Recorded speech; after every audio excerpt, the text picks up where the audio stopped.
Fazer missões. Porque alguém aos 18 anos deixa o conforto familiar e toda uma perspectiva de vida e vai para um outro estado preparar-se ministerialmente para servir a Deus. Por que que pessoas como essa que nós falamos agora, mesmo enfrentando uma doença séria que o faz interromper os estudos, mantém seu projeto original, recuperado, retorna ao seminário e assim o conclui? Por que que alguém migra de um país distante e desconhecido a fim de proclamar o Evangelho? Por que alguém chega para viver em uma cidade longínqua, sem conhecer ninguém, nem mesmo a língua local?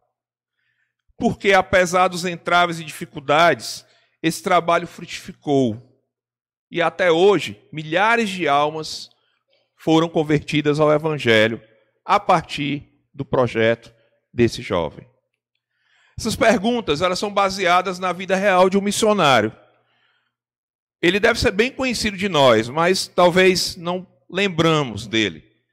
Aqueles que não lembraram, até porque as informações que eu dei foram bem abrangentes, não foram tão específicas, mas vão ficar lembrando de alguém que você conhece, um missionário que você conhece, ou de alguns missionários que você conheceu.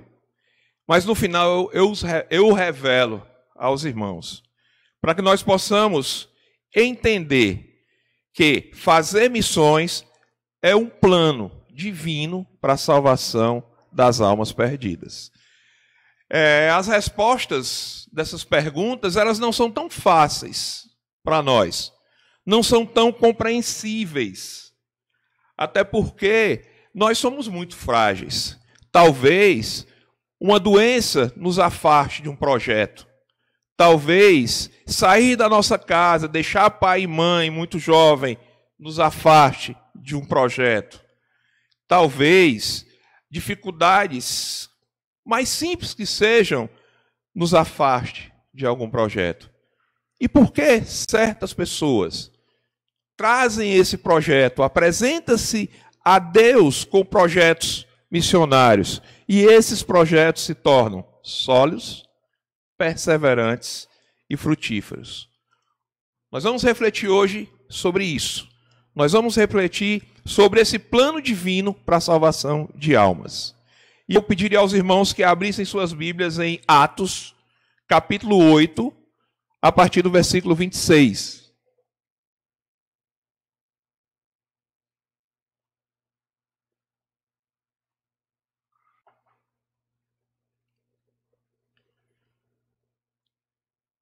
A palavra de Deus diz, em Atos 8, a partir do 26. Um anjo do Senhor falou a Filipe, dizendo: desce de Jerusalém a Gaza. Este se acha deserto. Ele levantou-se e foi.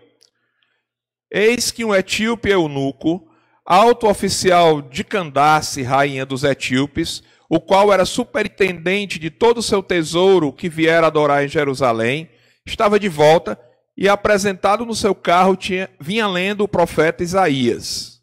Então disse o Espírito a Filipe: aproxima-te desse carro e acompanha-o.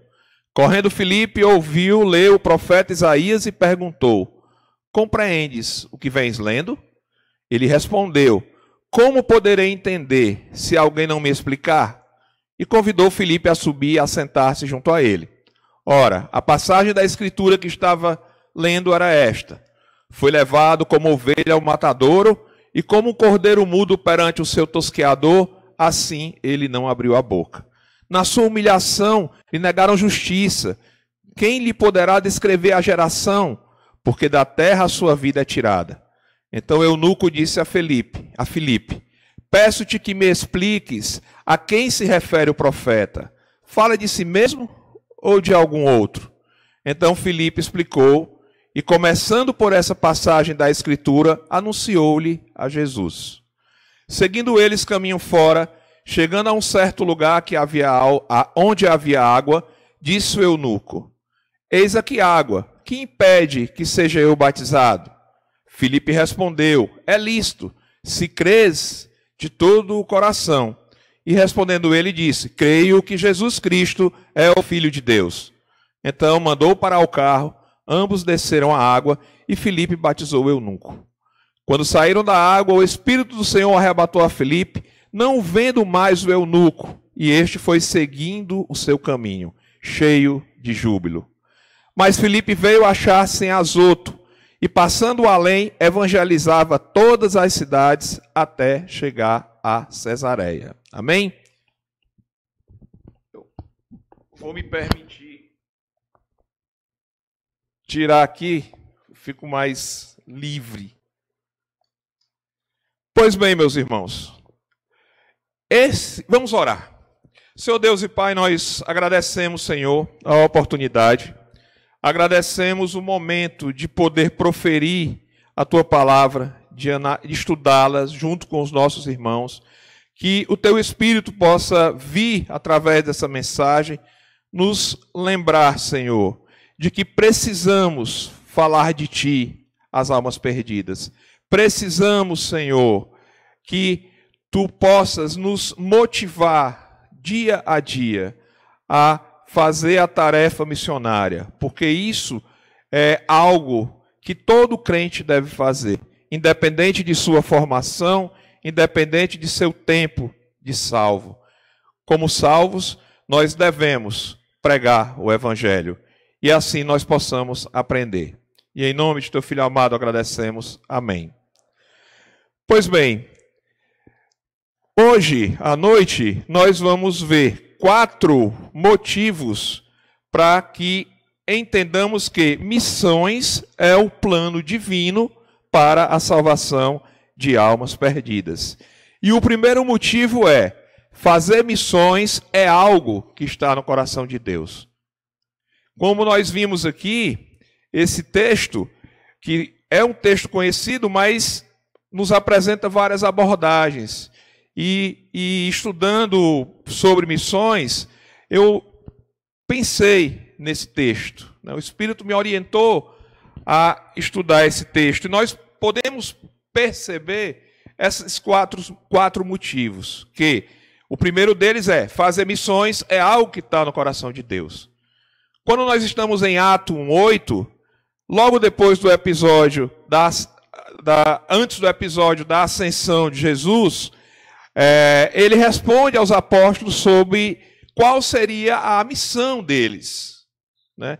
E todos conhecem, né? Mas recebereis poder ao descer sobre vós o Espírito Santo, e sereis minhas testemunhas, tanto em Jerusalém, como em toda a Judéia e Samaria, até aos confins da terra.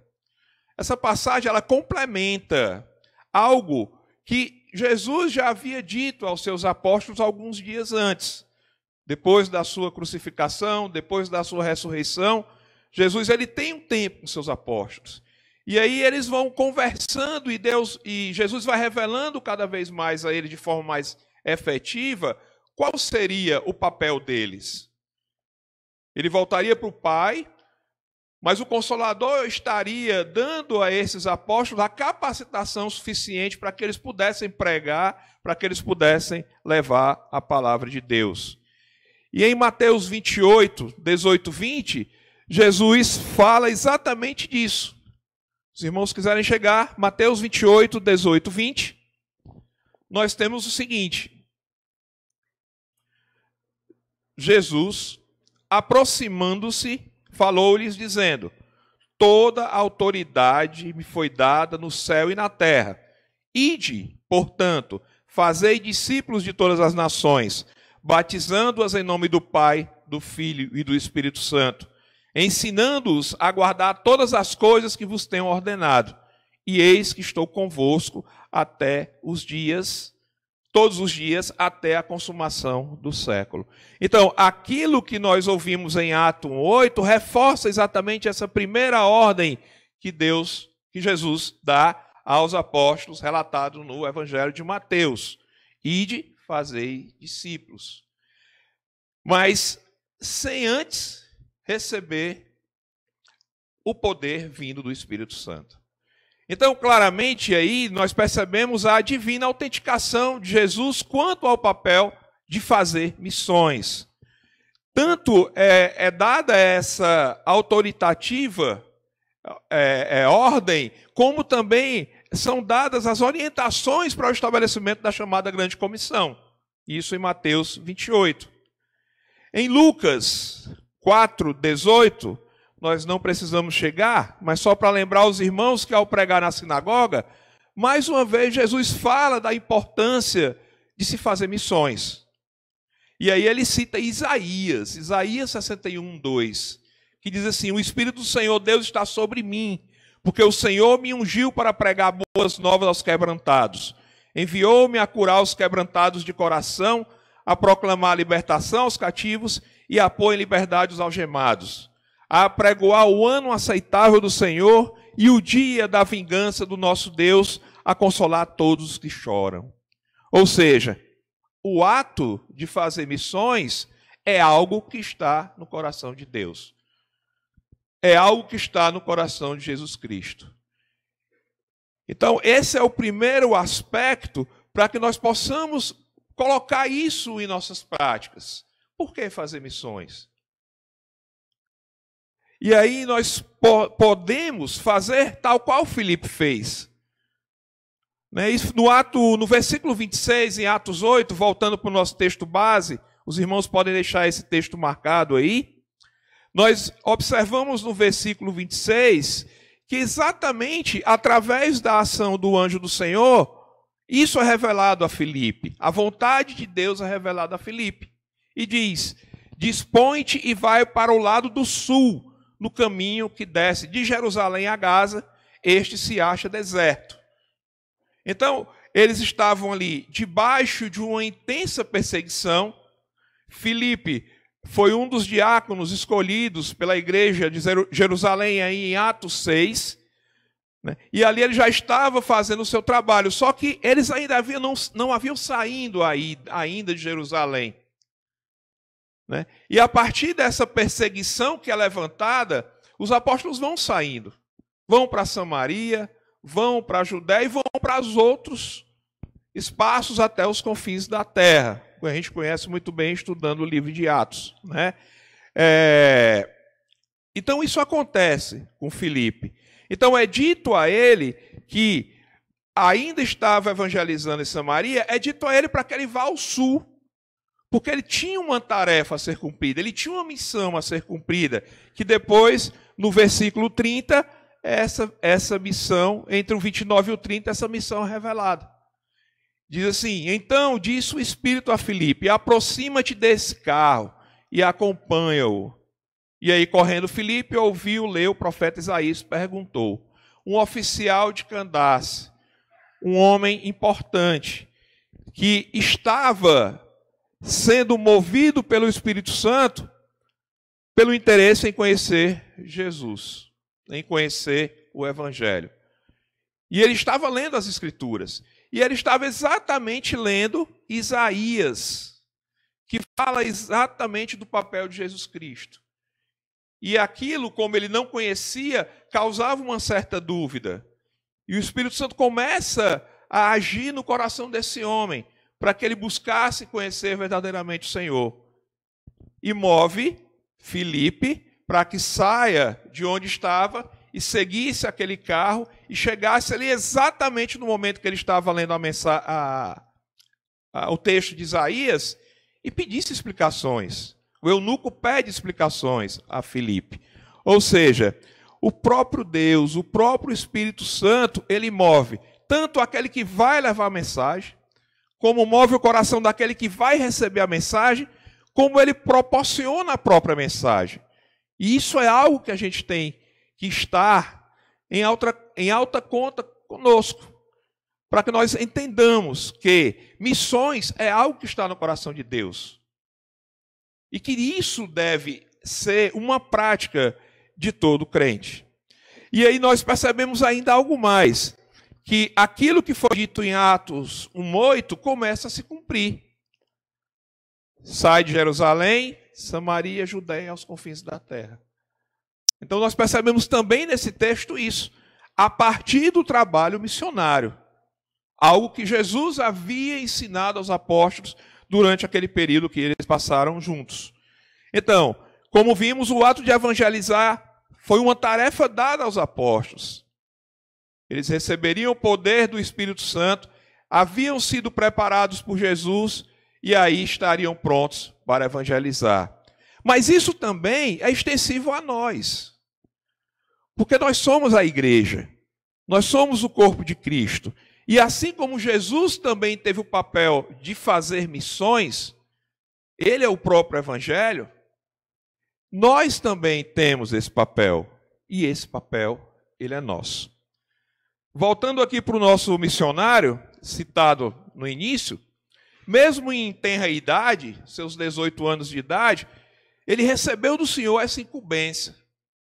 Ele converte-se na sua adolescência, mais ou menos aos 13 anos, e aos 18 anos ele sente o desejo de sair de sua cidade, para ir para uma outra cidade, preparar-se melhor para servir ao Senhor em missões. E assim ele o faz. E nós? Será que nós estamos convictos disso? Será que nós estamos convictos de que, salvos por Cristo, nós temos a responsabilidade de pregá-lo a toda criatura? Na minha família, no meu vizinho, no meu bairro, ou até distante, que é o caso da Eliane. Em outro continente, com outra cultura, outras pessoas, mas todas sedentas do Evangelho. E será que nós estamos entendendo isso? Que missões, ela deve ser feita porque ela está no coração de Deus, não é porque eu quero fazer, é porque Deus assim o quer, e isso é extensivo a nós.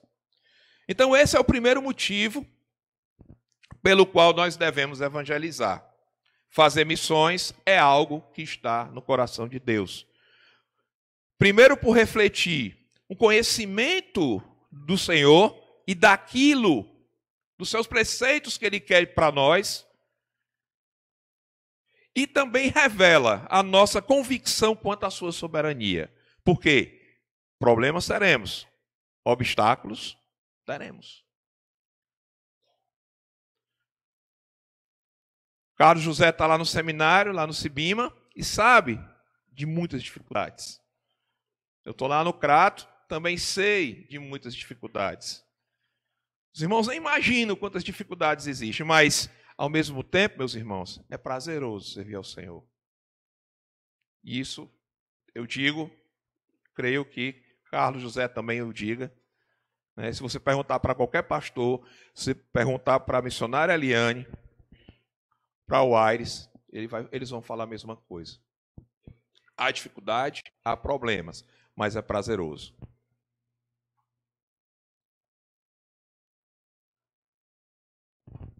Mas um segundo motivo que nos leva a fazer missões fazer missões é algo que está no coração do verdadeiro crente. Está no coração do Senhor, está no nosso coração. Quem é o verdadeiro crente? Difícil dizer, né?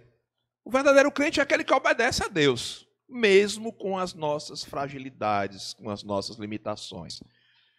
Mas se nós temos Deus em alta conta nas nossas vidas, compreendemos a sua soberania sobre nós, o seu senhorio sobre nós e o obedecemos, somos sim crentes. E Filipe, ele é um bom modelo de crente.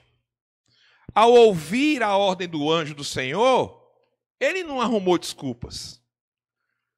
Ele não buscou algumas respostas elaboradas para justificar sua covardia, talvez, ou seu medo.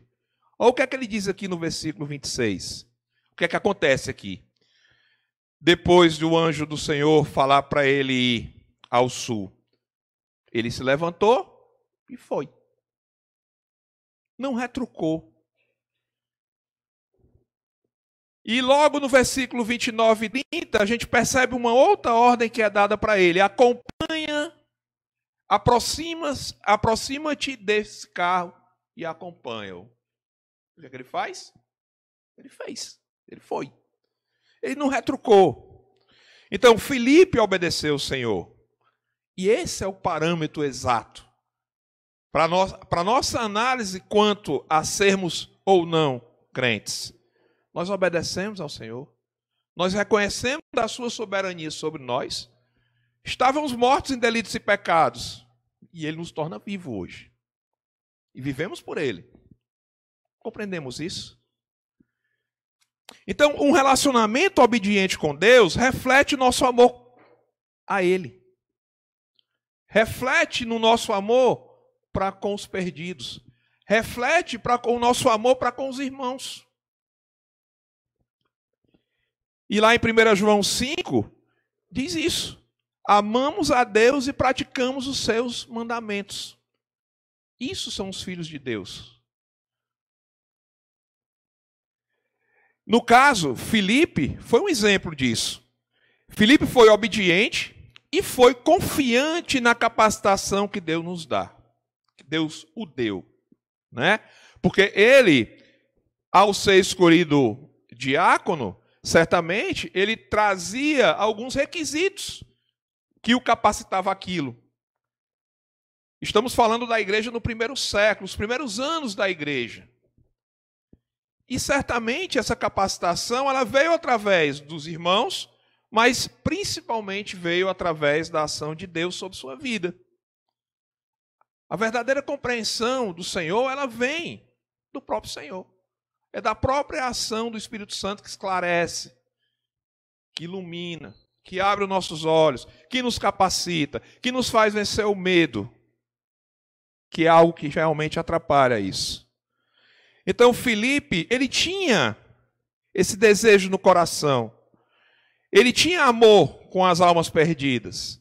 Ele tinha a compreensão da soberania de Deus sobre ele. E ele não teve medo. Imagine nós aqui hoje, chegando próximo da comitiva de uma autoridade importante de um outro país. É algo quase impossível. Imagine para falar para ele do Evangelho do Senhor.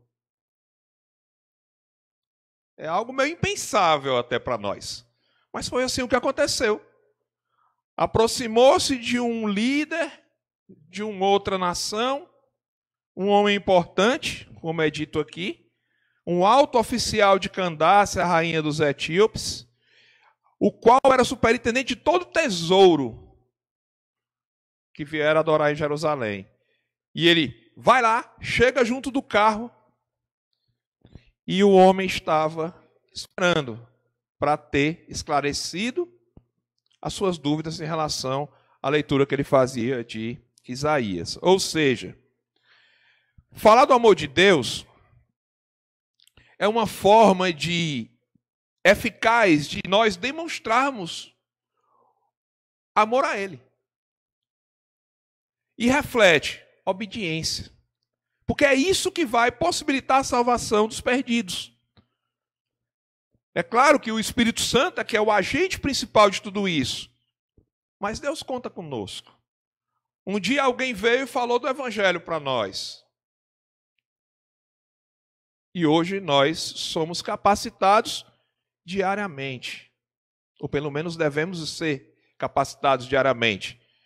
Na oração, na leitura da palavra, na comunhão com os irmãos, ao ouvir as pregações aqui, as belas pregações do pastor Valnei,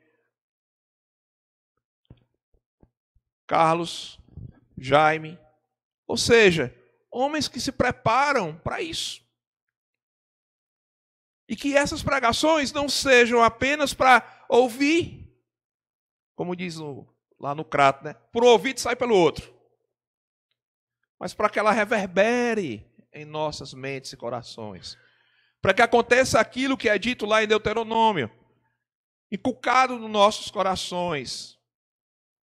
Isso não é só para criança, não é só para neófito, é para todos nós, que temos o privilégio de sermos filhos de Deus.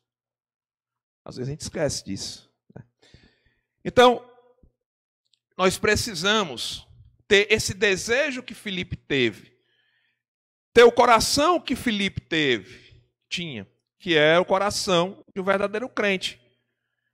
E era um coração missionário, era um coração disposto a levar a palavra aos perdidos. O nosso missionário, citado no início, ele fez isso. Ele entendeu que missões é algo que está no coração de Deus. Mas missões também fazia parte do seu coração. Tanto é que jovem, ele vai se preparar e se dedicar a isso. Afinal, a gente conhece. Independente do lugar ou da forma, fazer missões é algo que nos capacita, nos dá ânimo, nos dá coragem e desenvolve o nosso amor, como eu já disse, para com Deus, para com os irmãos e para com os perdidos. Nós temos que agir nessas três frentes. Se estivermos agindo numa dessas frentes e esquecendo uma das outras duas, não fecha a equação. Nós temos que agir nessas três frentes. Por quê? Porque é prerrogativa divina nos capacitar a isso. Não é nós que nos capacitamos sozinhos. E será que nós estamos sendo obedientes ao Senhor? Será que nós estamos divulgando as suas boas novas? Será que nós estamos evangelizando o suficiente? Vamos pensar, vamos refletir nisso. Fazemos missões por ter esse desejo. Fazemos missões por este desejo estar tanto no coração de Deus como nos nossos corações. Mas nós temos um terceiro motivo para fazer missões. É porque fazer missões é a proclamação da mensagem do Evangelho. E aí, explorando melhor um pouco o nosso texto base, nós podemos observar dois aspectos importantes. Vamos aqui no versículo 30. O versículo 30 diz assim: correndo Filipe, ouviu ler o profeta Isaías e perguntou: compreendes o que vem lendo? Vamos até o 33. Ele respondeu: como poderei entender se alguém não me explicar? E convidou Filipe a subir e a sentar-se junto a ele. Ora, a passagem da Escritura que estava lendo era esta: foi levado como ovelha ao matadouro e como cordeiro mudo perante o seu tosqueador, assim ele não abriu a boca. Na sua humilhação, lhe negaram justiça. Quem poderá descrever a geração? Porque da terra a sua vida é tirada. Ou seja, a Bíblia é um fundamento da pregação que salva. Nós poderíamos abrir até para outra pregação aqui, para outra mensagem. Mas só para ficar claro desses dois aspectos. A Bíblia é o fundamento da pregação que salva. Aqui, Filipe, ele não foi além disso. Leu junto com o eunuco a Escritura, e depois, por pedido, ele vai explicando e levando a Cristo.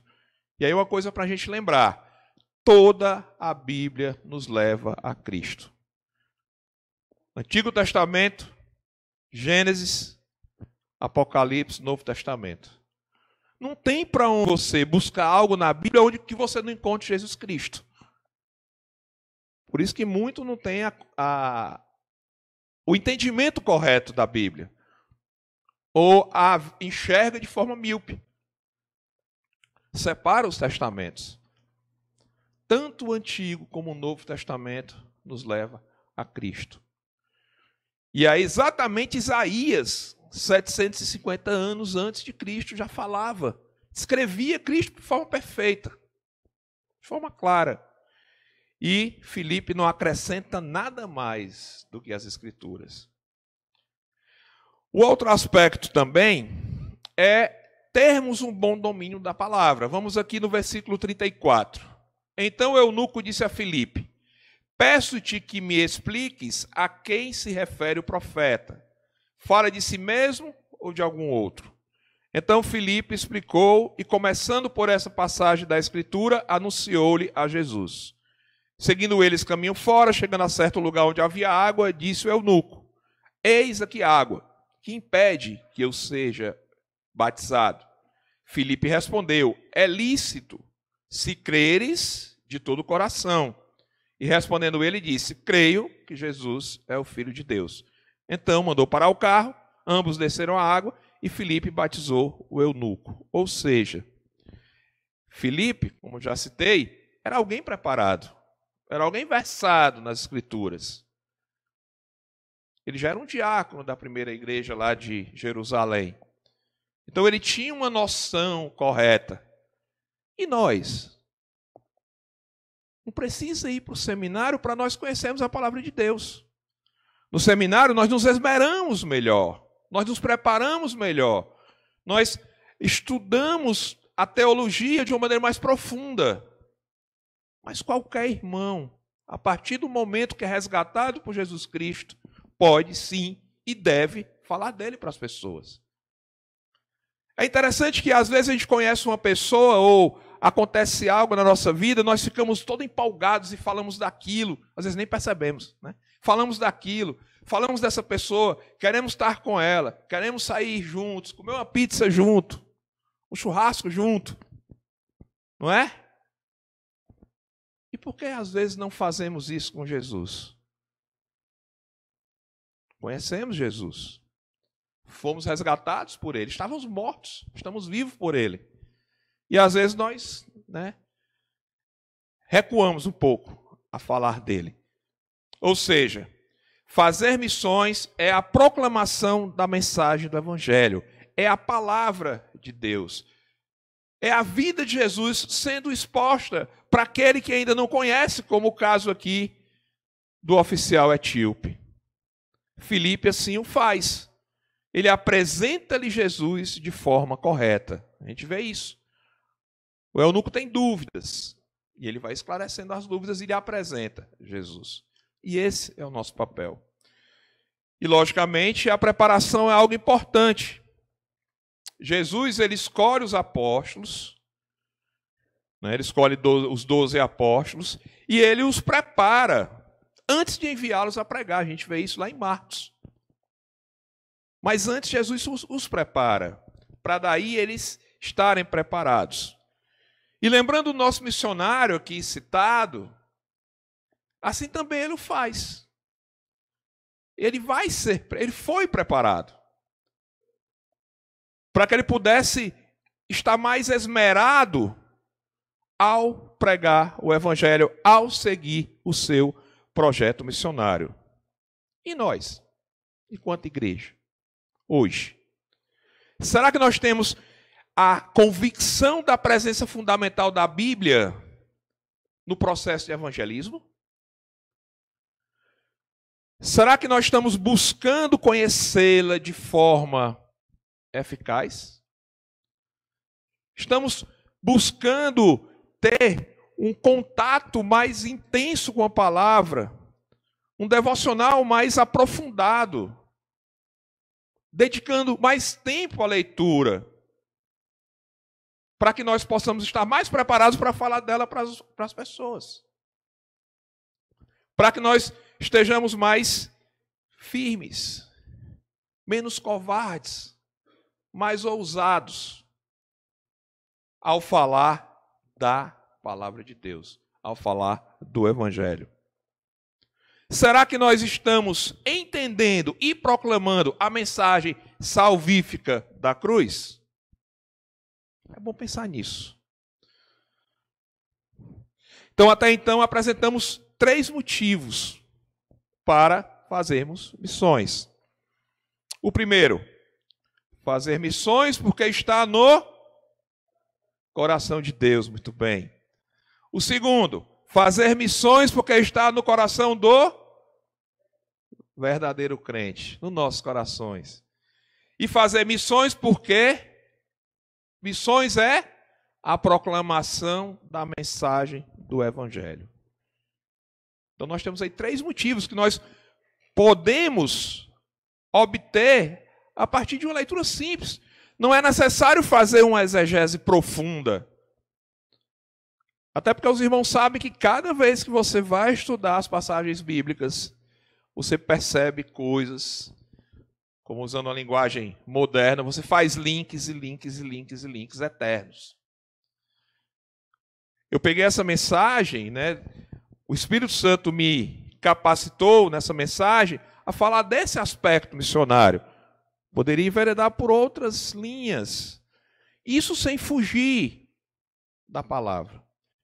Que esse é algo fundamental. Então nós temos esses 3 motivos. E vamos agora apresentar o 4º motivo.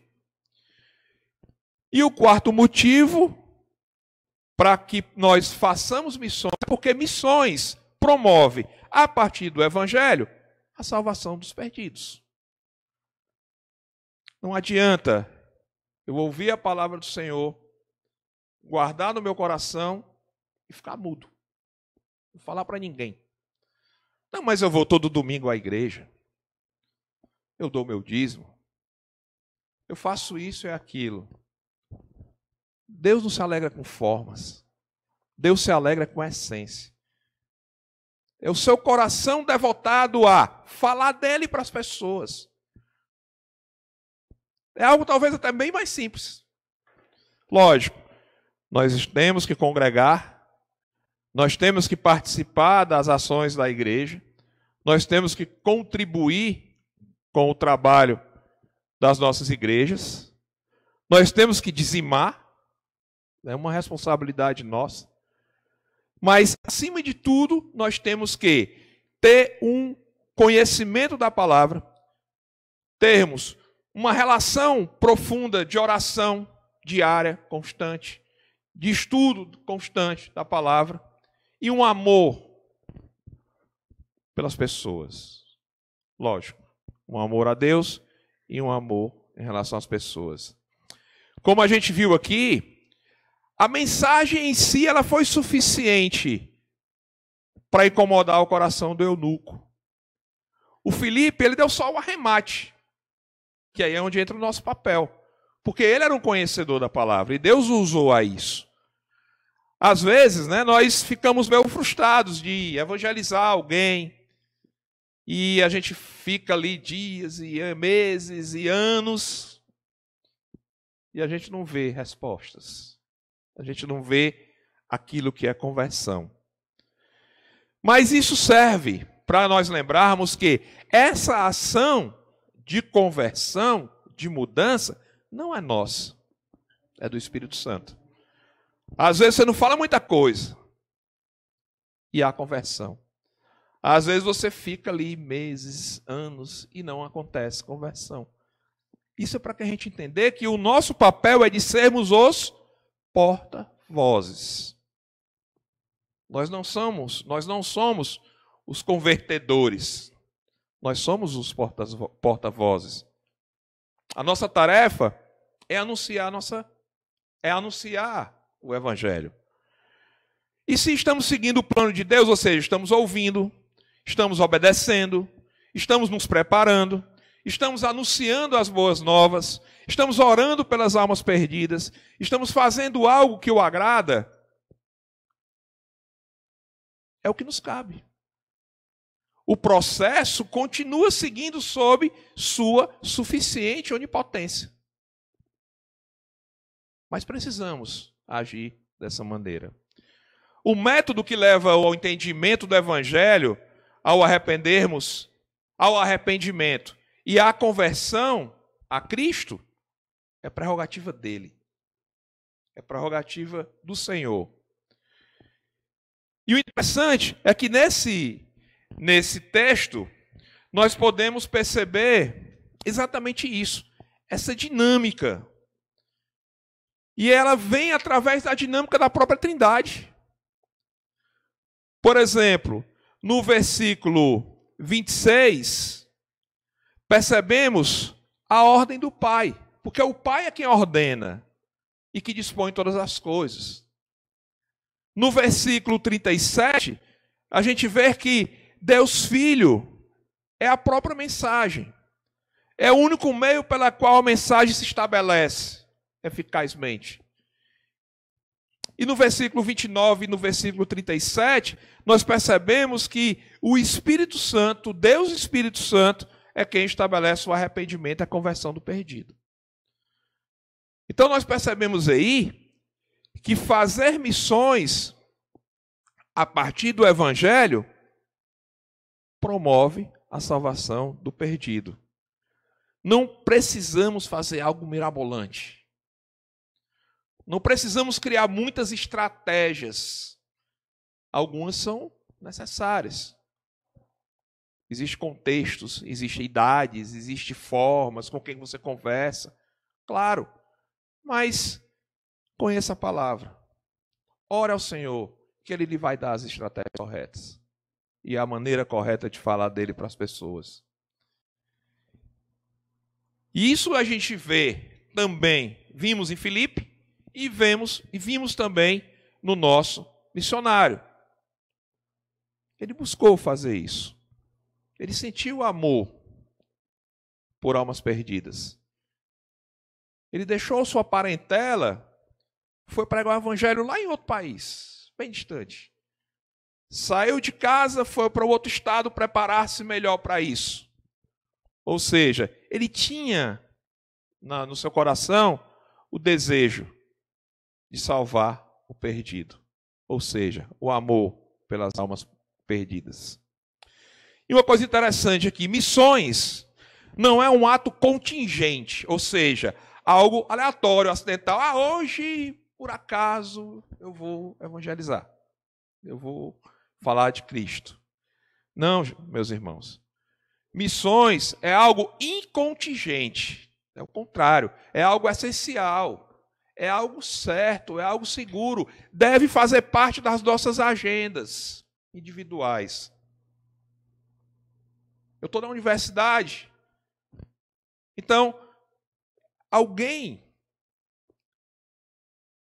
está sedenta para ouvir o evangelho. E às vezes nós recuamos, ficamos envergonhados, porque o meio é hostil. Eu pergunto, onde o evangelho é e foi bem aceito no mundo? Em lugar nenhum. Os judeus não receberam o evangelho, historicamente falando. Eles precisaram ser perseguidos de Jerusalém para sair pregando a todas as criaturas. O mundo é hostil ao evangelho. Ninguém vai encontrar estradinha pavimentada, não. Jesus disse isso. Você me segue, mas eu não tenho nem onde encostar minha cabeça. Mas por amor a mim e por amor às almas perdidas, você deixa tudo e me segue. E é assim. O processo é assim. A preparação é assim. E isso é algo, como eu já falei, incontingente, ou seja, algo essencial, certo e seguro para o cristão. Paulo fala lá em 1 Coríntios 9, né? Ai de mim se não pregar o evangelho. Fazia parte da vida dele. E deve fazer parte das nossas vidas. No trabalho, né? A gente está ali no trabalho e a gente prega o evangelho com palavras e prega também com as nossas vidas. Com uma postura coerente à Bíblia. As pessoas começam a perceber, você é diferente. Você não faz assim, faz dessa forma. Por quê? Que Deus é esse que você crê e existe verdadeiramente. Eu trabalho na área da educação também e a gente é bombardeado diariamente com isso. E Deus está me capacitando e eu estou tendo a oportunidade de evangelizar um filósofo. Tem sido interessante. A gente tem debatido, tem conversado e tem orado por ele muito. Orem por ele. É um colega, filósofo, o nome dele é Nicásio. E eu fiquei assim quando Deus me colocou uma situação de divisão com relação ao seminário, eu precisando voltar a trabalhar, mas eu estou começando a entender algumas coisas que têm ocorrido, tanto com meus alunos como com meus colegas. E aconteceram uns fatos meio trágicos recentemente lá na escola, e a quem eles recorreram para falar do conforto da palavra de Deus. Né? Então, assim, no começo, hostilidade, mas depois, aproximação. E aí, se Deus quiser, Ele me prepara para o ataque. para a espada da palavra, para que, quem sabe, ele possa vir servir a Deus. Eu era historiador, e hoje eu estou aqui, servindo ao Senhor, cada vez mais convicto, graças a Deus. Mas é assim, meus irmãos, alguém tem que falar do Evangelho para as pessoas. E é essa mensagem do Evangelho que salva. Não é a nossa eloquência, não é a nossa forma de falar, de apresentar, não. É a palavra. É o nosso amor por Deus. É o nosso amor pelas almas perdidas. Então, nós já vimos então os quatro motivos para que entendamos que missões é o plano divino para a salvação das almas perdidas. Porque fazer missões é algo que está no coração de Deus. Porque fazer missões é algo que está no coração do verdadeiro crente. Porque fazer missões é a proclamação da mensagem do Evangelho. E porque fazer missões promove, a partir deste Evangelho, a salvação do perdido. E agora, encaminhando para a finalização da nossa mensagem, nós podemos ver algumas aplicações simples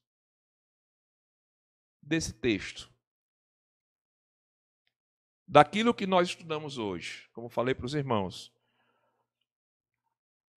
O objetivo é explorar esse texto a partir dessa visão missionária. Exegese a partir desse aspecto missionário.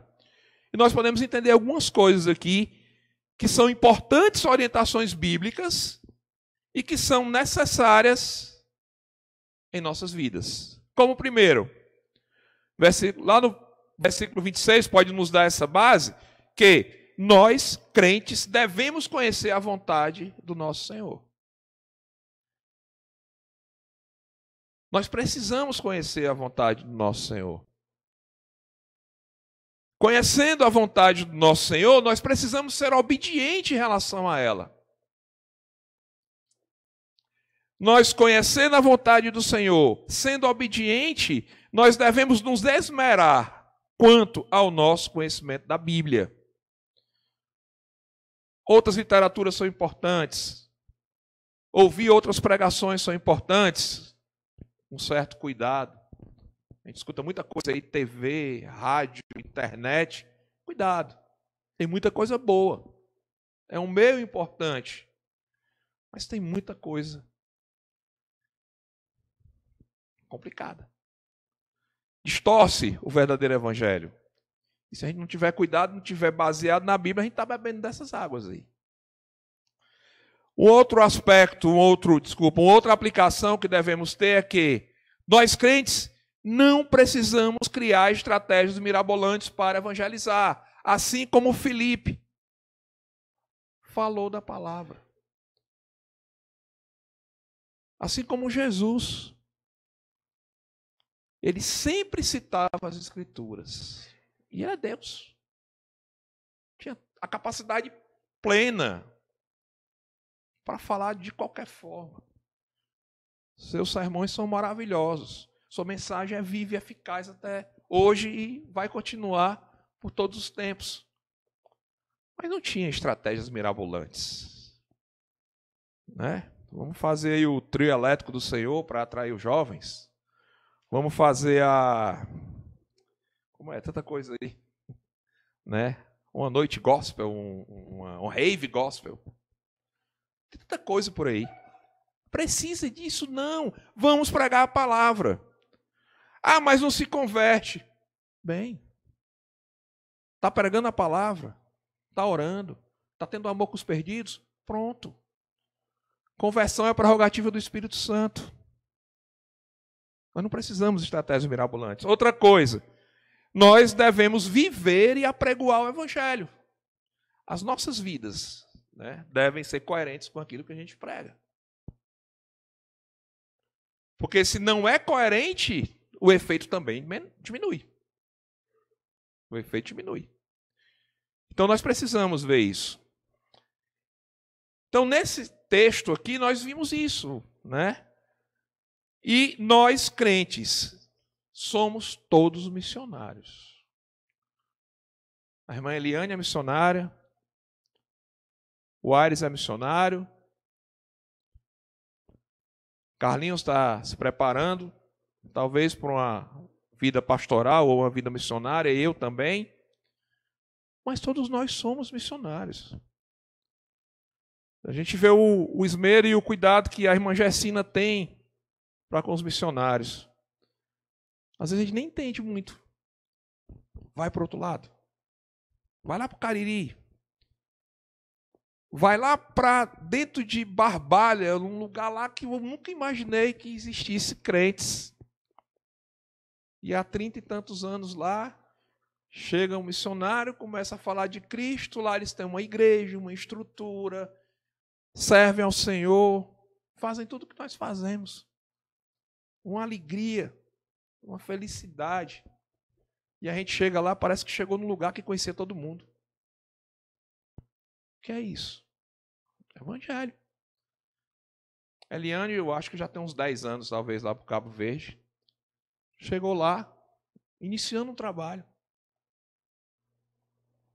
Hoje já tem um irmão da Igreja de Cristo com a gente lá nos seminários preparando. O que é isso? Evangelho. Então, todos nós somos missionários. Alguns se preparam dessa forma. A maioria pode se preparar de outra forma. Mas pregar é algo que deve ser, está em número 1, em prioridade na agenda do crente. E concluindo então nossa exposição, chega a hora de apresentarmos o nosso missionário. Alguém poderia chutar o seu nome?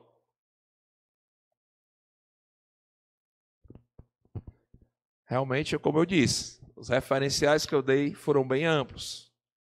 Não se acanhem, eu não vou pressioná-los a isso. Mas é alguém que nós, se não conhecemos, deveríamos conhecer.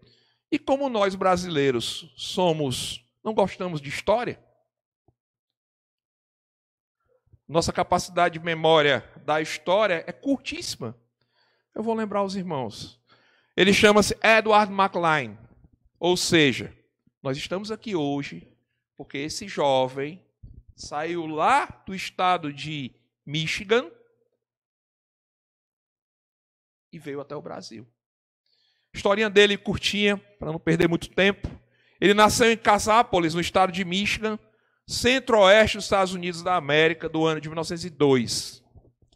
Edward McLean iniciou sua trajetória missionária em 1920, ao ingressar do Moody Bible Institute em Chicago, no estado de Illinois, cerca de 100 quilômetros da sua cidade natal. Nós estamos falando de 1920. 100 quilômetros em 1920 eram os mesmos 100 quilômetros, mas a condição era bem mais difícil. Ele cursou o seminário, mas entre os anos de 1924, já próximo à conclusão, ao ano de 1931, ele afastou-se dos estudos para tratamento de uma tuberculose crônica, que quase o leva à morte. E aí ele retorna ao seminário, curado em 31, e conclui o seminário em 33. Em 1935, ele chegou à ilha de Trinidad, na América Central, onde passou alguns meses preparando-se com o intuito de entrar na Venezuela, que era o seu país destino. Lá ele foi conhecer a cultura, foi conhecer a língua espanhola e foi preparar-se para entrar na Venezuela. Mas não foi possível devido a alguns conflitos políticos naquele país. Algo que poderia fazê-lo desistir. Né? Mas o que é que acontece? Ele muda seus planos e no mesmo ano de 1935 ele chega ao Brasil. E durante alguns meses, ele mora entre o Rio de Janeiro e Salvador e vai se preparando agora com a língua portuguesa. E conhecendo os costumes brasileiros. E quando estava em Salvador, alguém falou para ele de um certo Padre Cícero. E de uma cidade do interior do Ceará, que era alvo de uma busca constante por refrigério, por pessoas com extrema dificuldade. O Padre Cícero havia morrido em 34, nós estamos falando de 36. E aí o que é que ele diz? É para lá que eu vou. É para lá que eu vou. Deus está me conduzindo a isso. Então, 11 de setembro de 36, ele chega em Juazeiro do Norte para iniciar um trabalho missionário naquela cidade. E aí, os irmãos podem imaginar as dificuldades. Em plena efervescência da morte do Padre Cícero, 2 anos depois. Até hoje é forte. Lá naquela região, imagina 2 anos depois de morto. E aí ele enfrenta inúmeras dificuldades, ameaças de morte, de prisão, inclusive pelo próprio clero católico. Ele foi jurado de morte pelo próprio clero católico da região, da época. Mas ele consegue estabelecer esse trabalho aqui. Esse trabalho dos batistas regulares aqui no Brasil. Trabalho esse no qual nós estamos inseridos. A Igreja Manancial está inserida. É fruto desse trabalho. Hoje, esse trabalho conta com centenas de igrejas no Brasil. Fiz uma pesquisa em torno de 700 igrejas com congregações. Existem alguns seminários fundamentalistas. Existem escolas. Por exemplo, em Juazeiro do Norte, nós temos uma escola, o Colégio Batista do Cariri. Acampamentos e editora. Ou seja, tudo isso fruto do trabalho de Edward McCline. Por que será que esse trabalho frutificou? Por que será que esse trabalho tornou-se tão sólido hoje? Nós olhamos hoje assim, nós nem imaginamos que ele começou lá, chegando de trem, a cavalo, na cidade pequena, passando inúmeras dificuldades, sozinho. Ele era solteiro ainda quando ele chegou lá. E por que o trabalho frutificou? E ele continuou sua frutífera obra missionária até 1975, quando foi chamado ao Senhor, e deixou todo esse legado. Sem dúvida, é um grande exemplo missionário para nós. Então, observando a vida de Edward McCline, assim como a vida de Filipe, que vimos aqui em Atos 8, nós podemos entender que eles obedeceram ao Senhor, eles amaram as almas perdidas, eles seguiram os passos que Deus estabeleceu a eles e saíram a fazer missões.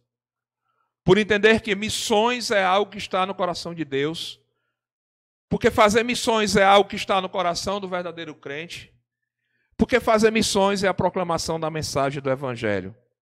E porque fazer missões promove, a partir deste Evangelho, a salvação dos perdidos. E nós? Em obediência ao Senhor, façamos o mesmo. Cada qual com sua especificidade, a sua própria vida. Do seu jeito, da sua forma. Capacitados na palavra.